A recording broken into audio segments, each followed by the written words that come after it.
హైదరాబాద్లో బోనాలకు సంబంధించి ఉమ్మడి దేవాలయాలకు సంబంధించి చైర్మన్ గారు ఇప్పుడు మనతో పాటు ఉన్నారు. ఆయన మాటల్లో, చైర్మన్ గారి మాటల్లో బోనాల విశిష్టత గురించి, ఈ రోజు బంగారు బోనం, తొలి పూజ, వీటన్నిటి గురించి 2 మాటలు విందాం. చెప్పండి సార్. ప్రేక్షకులకు నమస్కారం. ఈరోజు సప్తమాతృలకు సప్త బంగారు బోనం సమర్పణలో మొదటి ప్రోగ్రాం ఇవాళ. ఈరోజు ఆషాఢం మొదలవుతుంది. గోల్కొండ జగదాంబిక అమ్మవారికి ఉమ్మడి దేవాలయాలు ఊరేగింపు కమిటీ ఆధ్వర్యంలో బంగారు బోనం సమర్పణ జరుగుతుంది. నిషాక్రాంతి గారు బోనం ఎత్తుకుంటూ ఊరేగింపుగా మేము అక్కన్న మాదనం మహాకాళి మందిరం నుండి మేము బయలుదేరినాము. ఈసారి ప్రభుత్వం కూడా మంచి అరేంజ్మెంట్స్ చేసి ప్రతి గుడికి వాళ్ళ వసతులు కల్పించు ఫైనాన్షియల్ ఎయిడ్ ఇస్తూ ఈసారి పెంచడం కూడా జరిగింది. ప్రభుత్వానికి కూడా ప్రత్యేకంగా మా మంత్రివర్యులు కొండా సురేఖ గారికి, అదేవిధంగా పొన్నం ప్రభాకర్ అన్న గారికి, మరి ముఖ్యంగా ముఖ్యమంత్రి రేవంత్ అన్న గారికి కూడా ధన్యవాదాలు తెలుపుతున్నాం. ప్రజలందరూ ఈ బోనం పండుగతో మీరు దర్శనం చేసుకొని ఈ నెల మొత్తం అమ్మవారిని గుర్తు చేసుకుంటూ మీరు ఆయురారోగ్యాల ఐశ్వర్యాలతో పొందాలని మనస్ఫూర్తి కోరుతూ అమ్మవారిని కోరడం జరుగుతుంది.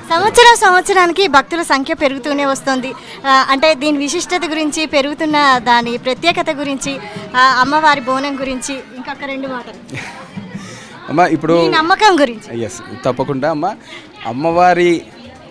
అమ్మవారి కృప వల్లనే మనకు ఏవైనా ఈ కార్యాలు జరిగే అవకాశం. ఇప్పుడు నేను కూడా ఉమ్మడి దేవాలయ చైర్మన్ కావాలంటే కూడా అమ్మవారి కృప, అమ్మవారి ఆశీర్వాదన. ఆవిడ ఎవరితో చేయించుకోవాలనుకుంటే వారిని ముందు పెట్టి కార్యక్రమాలు నిర్వర్తిస్తారు.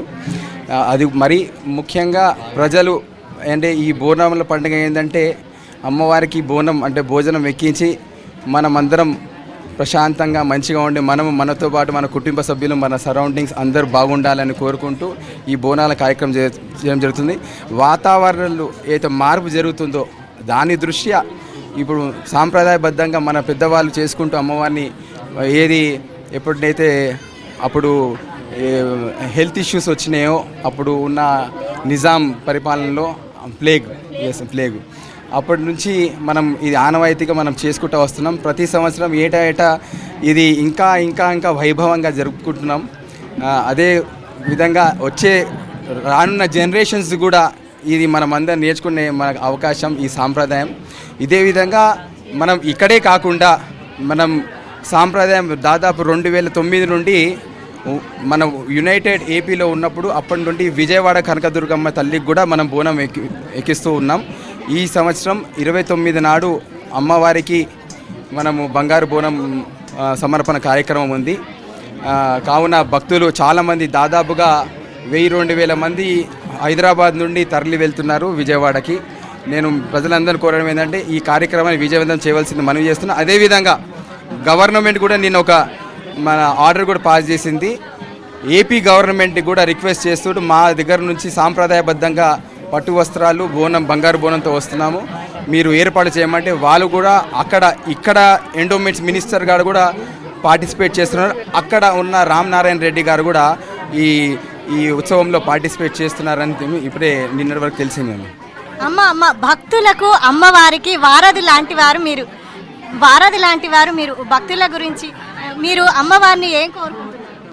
భక్తులందరూ ఎప్పుడు మేము కోరుకునేది ఒకటే కోరిక, అందరి గురించి భక్తులు సుభిక్షంగా సురక్షంగా ఉండాలి అనే మేము కోరుకుంటూ అమ్మవారికి బోనం నైవేద్యం సమర్పిస్తుంటాం.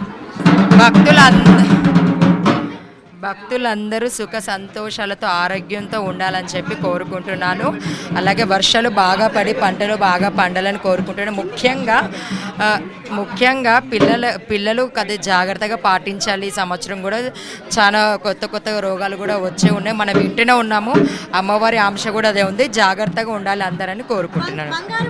గురించి మీ మాటల్లో 2 మాటలు. అన్ని బోనాలు ఎలా నైవేద్యం ఎక్కిస్తామో బంగారు బోనం కూడా ఇదే నైవేద్యం ఎక్కిస్తాము. కాకపోతే కొద్దిగా స్పెషల్గా అమ్మవారికి బోనాలు సమర్పిస్తుంటాం.